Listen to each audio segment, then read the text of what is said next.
नमस्कार। मन की बात में आपका एक बार फिर स्वागत है। नवंबर का महीना बहुत सी प्रेरणाएं लेकर आया। कुछ दिन पहले ही 26 नवंबर को संविधान दिवस पर सेंट्रल हॉल में विशेष कार्यक्रम का आयोजन हुआ। वंदे मातरम के 150 वर्ष होने पर पूरे देश में होने वाले कार्यक्रमों की शानदार शुरुआत हुई। 25 नवंबर को अयोध्या में राम मंदिर पर धर्म ध्वजा का आरोहण हुआ। इसी दिन कुरुक्षेत्र के ज्योतिसर में पांचजन्य स्मारक का लोकार्पण हुआ। साथियों, कुछ दिन पहले ही मैंने हैदराबाद में दुनिया की सबसे बड़ी लीप इंजन एमआरओ फैसिलिटी का उद्घाटन किया है। एयरक्राफ्ट की मेंटेनेंस, रिपेयर एंड ओवरहॉल के सेक्टर में भारत ने ये बहुत बड़ा कदम उठाया है। पिछले हफ्ते मुंबई में एक कार्यक्रम के दौरान आईएनएस माहे को भारतीय नौसेना में शामिल किया गया। पिछले ही हफ्ते भारत के स्पेस इकोसिस्टम को स्काई रूट के इन्फिनिटी कैंपस ने नई उड़ान दी है।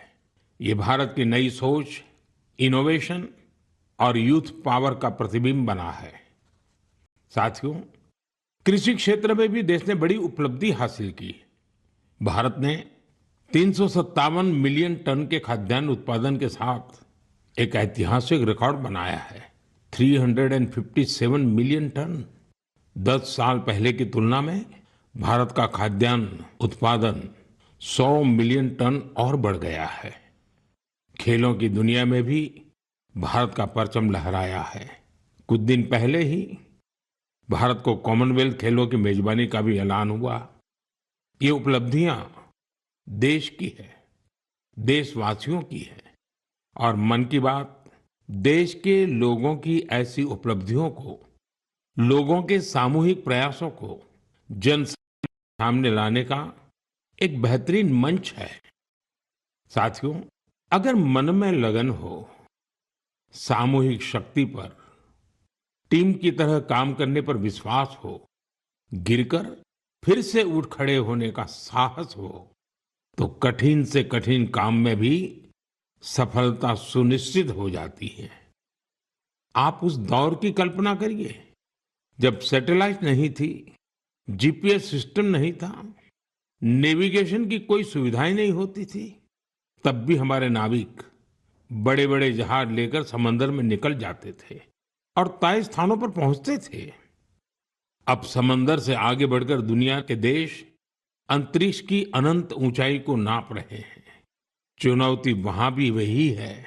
न जीपीएस सिस्टम है, न संचार की वैसी व्यवस्थाएं हैं। फिर हम कैसे आगे बढ़ेंगे?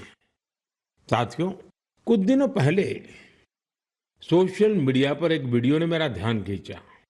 ये वीडियो इसरो की एक अनोखी ड्रोन प्रतियोगिता का था।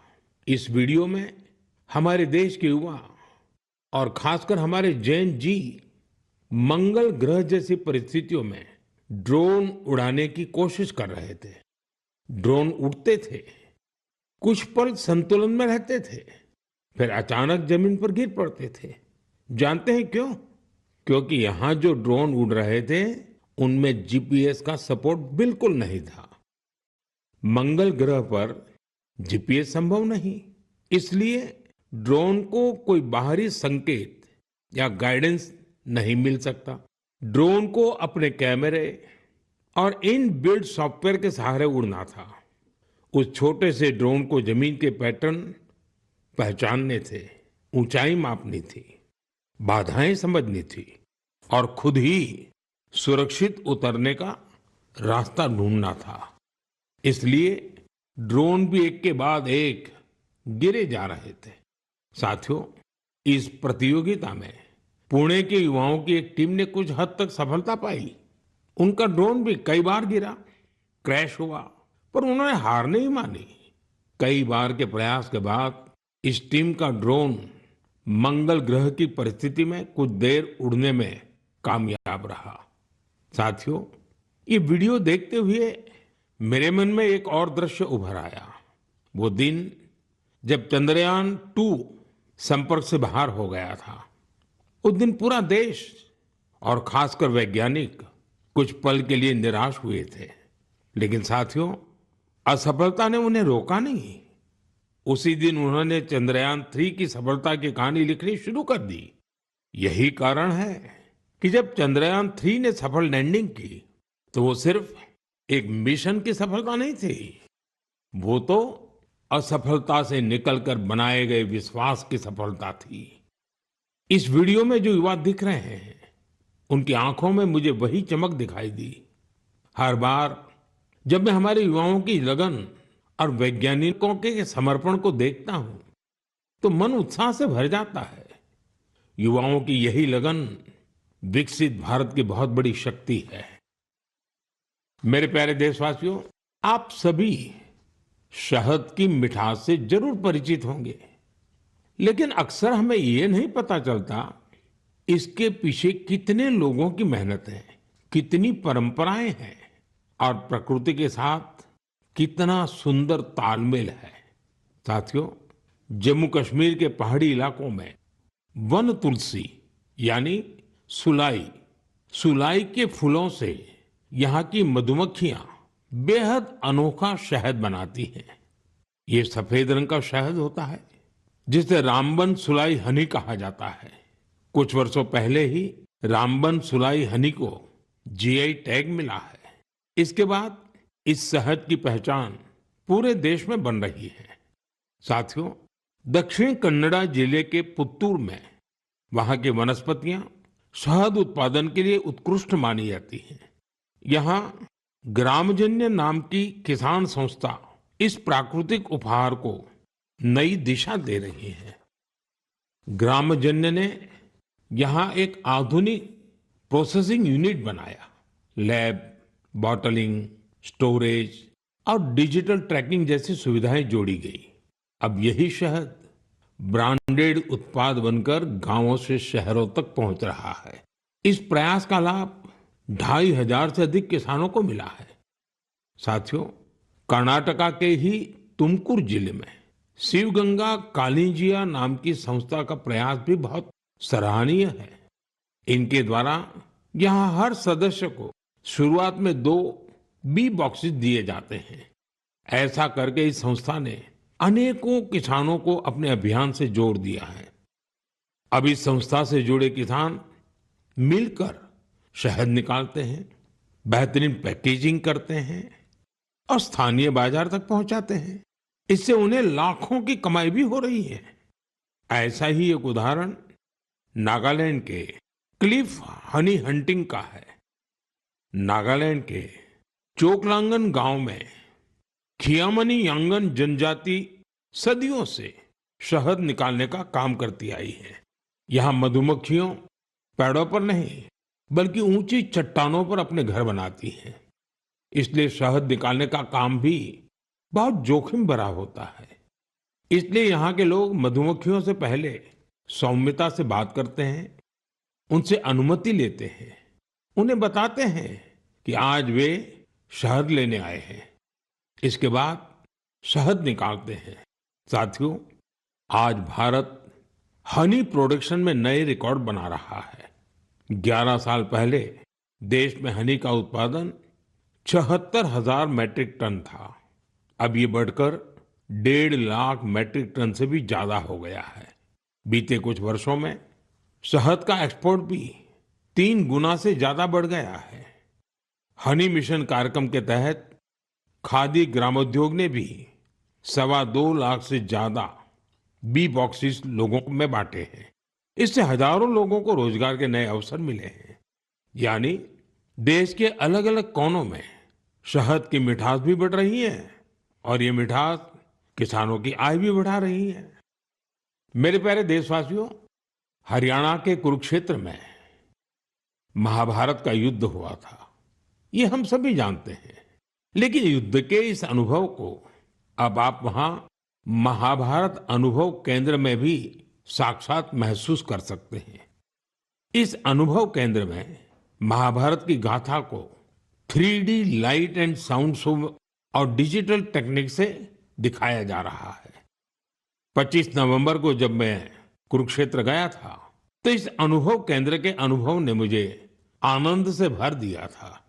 साथियों, कुरुक्षेत्र में ब्रह्म सरोवर पर आयोजित अंतर्राष्ट्रीय गीता महोत्सव में शामिल होना भी मेरे लिए बहुत विशेष रहा। मैं ये देखकर बहुत प्रभावित हुआ कि कैसे दुनिया भर के लोग दिव्य ग्रंथ गीता से प्रेरित हो रहे हैं। इस महोत्सव में यूरोप और सेंट्रल एशिया सहित विश्व के कई देशों के लोगों की भागीदारी रही।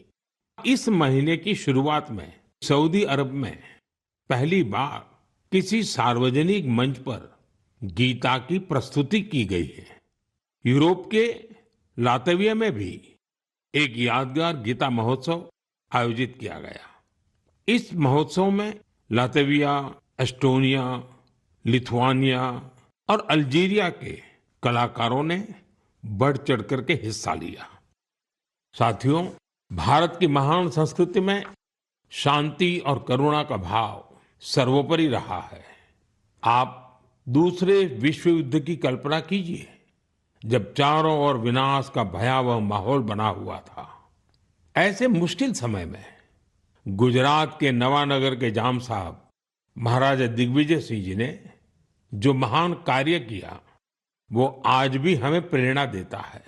उस समय जाम साहब किसी सामरिक गठबंधन या युद्ध की रणनीति को लेकर नहीं सोच रहे थे, बल्कि उनकी चिंता ये थी कि कैसे विश्व युद्ध के बीच पोलिश यहूदी बच्चों की रक्षा होगी। उन्होंने गुजरात में तब हजारों बच्चों को शरण देकर उन्हें नया जीवन दिया, जो आज भी एक मिसाल है। कुछ दिन पहले दक्षिणी इजराइल के मोशाव नेवातिम में जाम साहब की प्रतिमा का अनावरण किया गया। यह बहुत ही विशेष सम्मान था।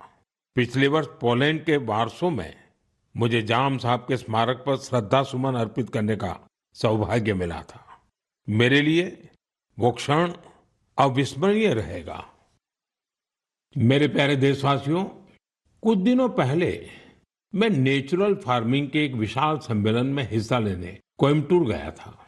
दक्षिण भारत में नेचुरल फार्मिंग को लेकर हो रहे प्रयासों को देखकर मैं बहुत प्रभावित हुआ। कितने ही युवा हाईली क्वालिफाइड प्रोफेशनल अब नेचुरल फार्मिंग फील्ड को अपना रहे हैं। मैंने वहां किसानों से बात की, उनसे अनुभव जाने। नेचुरल फार्मिंग भारत की प्राचीन परंपराओं का हिस्सा रही है और हम सभी का कर्तव्य है कि धरती मां की रक्षा के लिए इसे निरंतर बढ़ावा दें। साथियों, विश्व की सबसे पुरानी भाषा और विश्व के सबसे प्राचीन शहरों में से एक शहर, इन दोनों का संगम हमेशा अद्भुत होता है। मैं बात कर रहा हूं काशी तमिल संगमम की। 2 दिसंबर से काशी के नमो घाट पर चौथा काशी तमिल संगमम शुरू हो रहा है। इस बार के काशी तमिल संगमम की थीम बहुत ही रोचक है। लर्न तमिल, तमिल कर कलम। काशी तमिल संगमम उन सभी लोगों के लिए एक महत्वपूर्ण मंच बन गया है जिन्हें तमिल भाषा से लगाव है। काशी के लोगों से जब भी बात होती है तो वो हमेशा बताते हैं कि काशी तमिल संगमम का हिस्सा बनना उन्हें बहुत अच्छा लगता है। यहाँ उन्हें कुछ नया सीखने और नए नए लोगों से मिलने का अवसर मिलता है। इस बार भी काशीवासी पूरे जोश और उत्साह के साथ तमिलनाडु से आने वाले अपने भाई बहनों का स्वागत करने के लिए बहुत उत्सुक हैं। मेरा आप सभी से आग्रह है कि आप काशी तमिल संगमम का हिस्सा जरूर बने। इसके साथ ही ऐसे और भी मंचों के बारे में सोचें जिनसे एक भारत श्रेष्ठ भारत की भावना मजबूत हो। यहाँ मैं एक बार फिर कहना चाहूंगा, तमिल कलाचारम उयर्वानद, तमिल मोली उयर्वानद, तमिल इंडियाविन पेरुमिदम। मेरे प्यारे देशवासियों, जब भारत के सुरक्षा तंत्र को मजबूती मिलती है तो हर भारतीय को गर्व होता है। पिछले हफ्ते मुंबई में आईएनएस माहे को भारतीय नौसेना में शामिल किया गया। कुछ लोगों के बीच इसके स्वदेशी डिजाइन को लेकर खूब चर्चा रही। वहीं पुडुचेरी और मालाबार कोस्ट के लोग इसके नाम से ही खुश हो गए। दरअसल इसका माहे नाम उस स्थान माहे के नाम पर रखा गया है जिसकी एक समृद्ध ऐतिहासिक विरासत रही है। केरला और तमिलनाडु के कई लोगों ने इस बात पर गौर किया कि इस युद्धपोत का क्रेस्ट, उरुमी और कलारियापट्टू की पारंपरिक लचीली तलवार की तरह दिखाई पड़ता है। ये हम सबके लिए गर्व की बात है कि हमारी नौसेना बहुत ही तेजी से आत्मनिर्भरता की ओर कदम बढ़ा रही है। 4 दिसंबर को हम नौसेना दिवस भी मनाने जा रहे हैं। ये अवसर हमारे सैनिकों के अदम्य साहस और पराक्रम को सम्मान देने का एक खास दिन है। साथियों, जो लोग नेवी से जुड़े टूरिज्म में रुचि रखते हैं, उनके लिए हमारे देश में बहुत सी जगह हैं जहां जाकर उन्हें बहुत कुछ सीखने को मिलेगा। देश के पश्चिमी तट पर गुजरात के सोमनाथ के पास एक जिला है दीव। दीव में आईएनएस खुखरी को समर्पित खुखरी मेमोरियल एंड म्यूजियम है। वहीं गोवा में नेवल एविएशन म्यूजियम है जो एशिया में अपनी तरह का अनूठा संग्रहालय है। फोर्ट कोची के आईएनएस द्रोणाचार्य में इंडियन नेवल मैरीटाइम म्यूजियम है। यहाँ हमारे देश की मैरीटाइम हिस्ट्री और इंडियन नेवी के इवोल्यूशन को देखा जा सकता है। श्री विजयपुरम, जिसे पहले पोर्ट ब्लेयर कहा जाता था, वहां समुद्री का नेवल मरीन म्यूजियम उस क्षेत्र के समृद्ध इतिहास को सामने लाने के लिए जाना जाता है।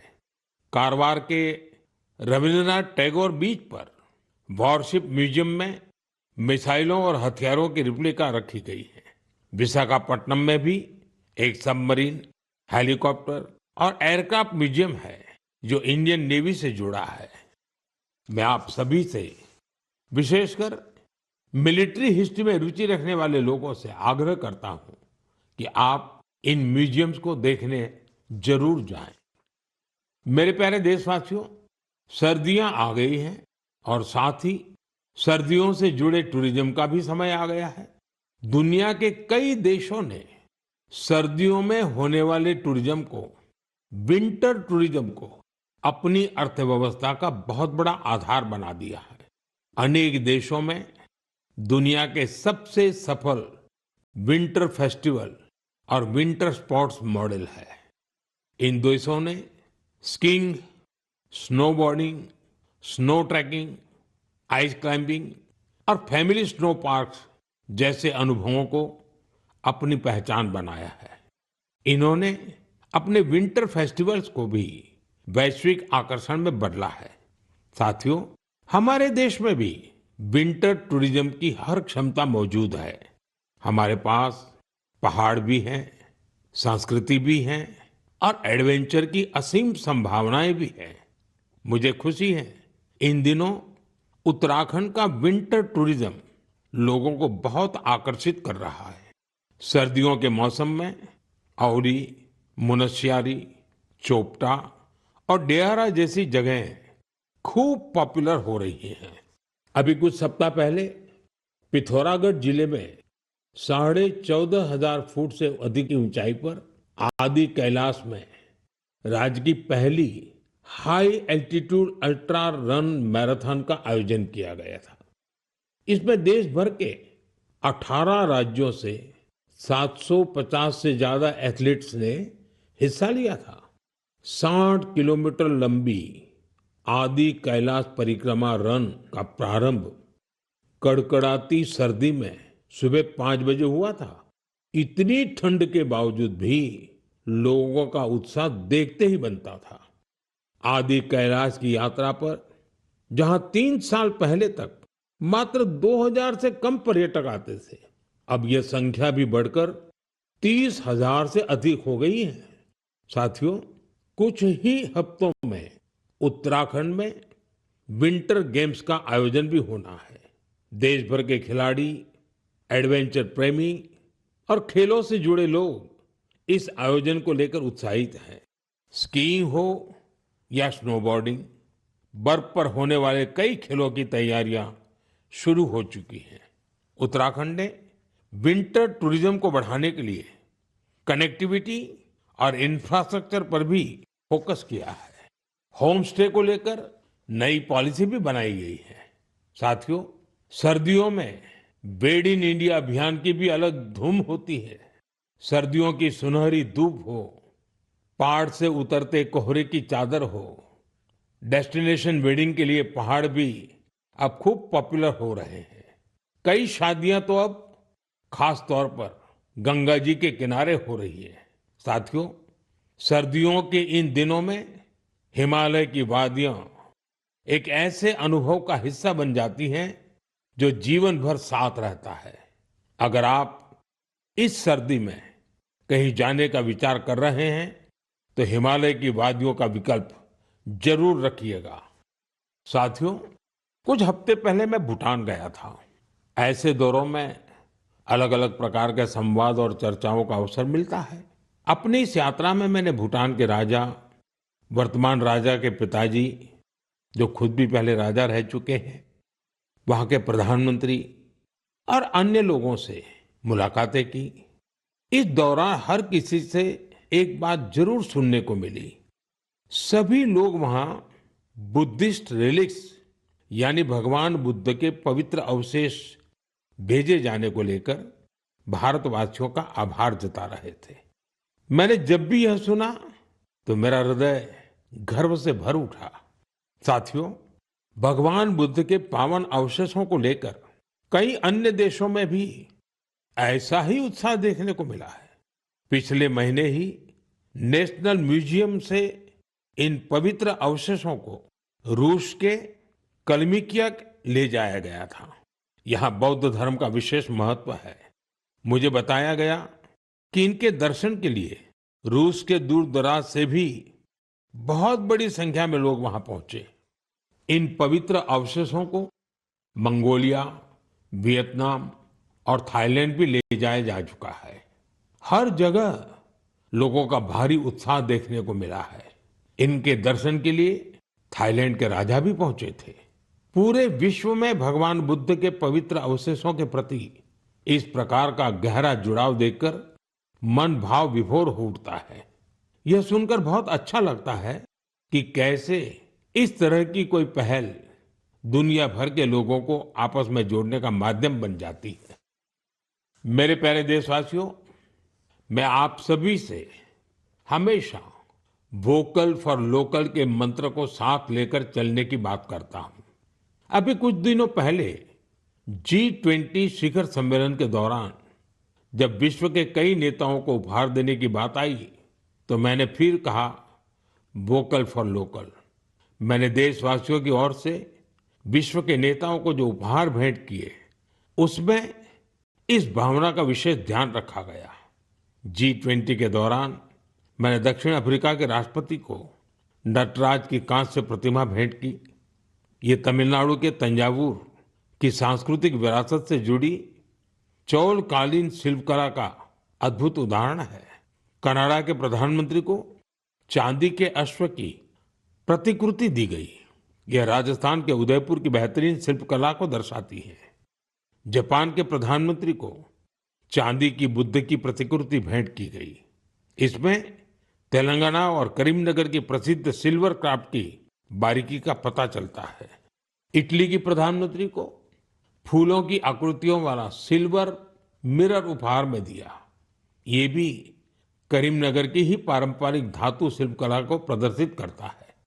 ऑस्ट्रेलिया के प्रधानमंत्री को मैंने ब्रास उर्ली भेंट की। ये केरला के मन्नार का एक उत्कृष्ट शिल्प है।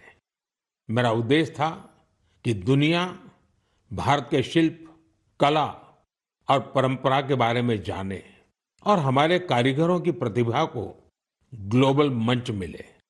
साथियों, मुझे खुशी है कि वोकल फॉर लोकल की भावना को देश के करोड़ों लोगों ने अपने जीवन का हिस्सा बना लिया है। इस साल जब आप त्योहारों की खरीदारी के लिए बाजार में गए होंगे तो एक बात आप सभी ने महसूस की होगी, लोगों की पसंद और घरों में आने वाले सामानों में एक साफ संकेत दिखाई दे रहा था कि देश स्वदेशी की ओर लौट रहा है। लोग अपने मन से भारतीय उत्पादों को चुन रहे थे। इस बदलाव को छोटे से छोटे दुकानदार ने भी महसूस किया। इस बार युवाओं ने भी वोकल फॉर लोकल अभियान को गति दी। आने वाले कुछ दिन में क्रिसमस और नए वर्ष पर खरीदारी का नया दौर शुरू होने वाला है। मैं आपको फिर याद दिलाऊंगा, वोकल फॉर लोकल का मंत्र याद रखें। खरीदें वही जो देश में बना हो, बेचे वही जिसमें किसी देशवासी की मेहनत लगी हो। मेरे प्यारे देशवासियों, भारतीय खेलों के लिहाज से ये महीना सुपरहिट रहा है। इस महीने की शुरुआत भारतीय महिला टीम द्वारा आईसीसी महिला विश्व कप जीतने से शुरू हुई, लेकिन उसके बाद भी मैदान पर और ज्यादा एक्शन देखने को मिला है।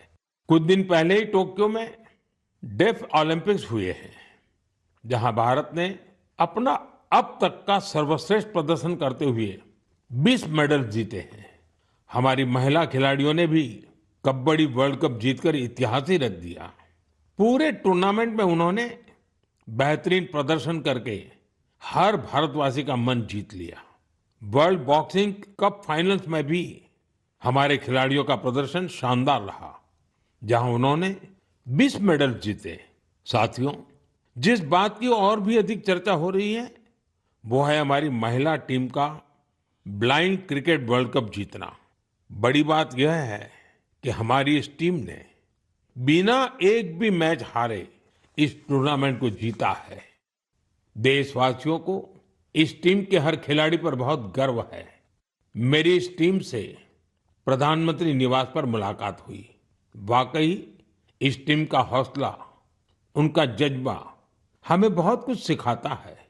यह विजय हमारे खेल इतिहास की सबसे बड़ी जीतों में से एक है, जो हर भारतीय को प्रेरित करती रहेगी। साथियों, आजकल हमारे देश में इंड्योरेंस स्पोर्ट्स की एक नई खेल संस्कृति भी तेजी से उभर रही है। इंड्योरेंस स्पोर्ट्स से मेरा मतलब ऐसी स्पोर्ट्स एक्टिविटीज से है जिनमें आपकी लिमिट्स की परख होती है। कुछ साल पहले तक मैराथन और बाइकेथॉन जैसे खास इवेंट कुछ विशेष लोगों तक ही सीमित थे, लेकिन अब बहुत कुछ बदल चुका है। मुझे बताया गया है कि देश भर में हर महीने 1500 से ज्यादा इंड्योरेंस स्पोर्ट्स का आयोजन होता है। इन इवेंट्स में हिस्सा लेने के लिए एथलीट्स दूर दूर तक जाते हैं। साथियों, इंड्योरेंस स्पोर्ट्स का ही एक उदाहरण है आयरमैन ट्रायथलॉन।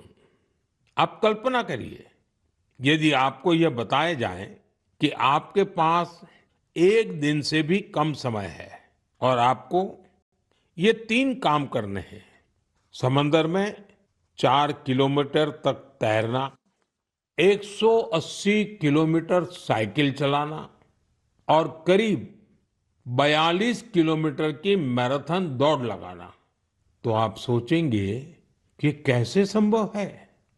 लेकिन फौलादी हौसले वाले लोग इस काम को भी सफलतापूर्वक कर ले जाते हैं। इसलिए इसे आयरनमैन ट्रायथलॉन कहा जाता है।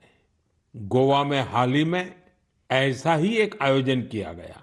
आजकल इस तरह के आयोजनों में भी लोग बढ़ चढ़कर भागीदारी कर रहे हैं। ऐसी कई और प्रतियोगिताएं भी हैं जो हमारे युवा साथियों के बीच बहुत लोकप्रिय हो रही हैं।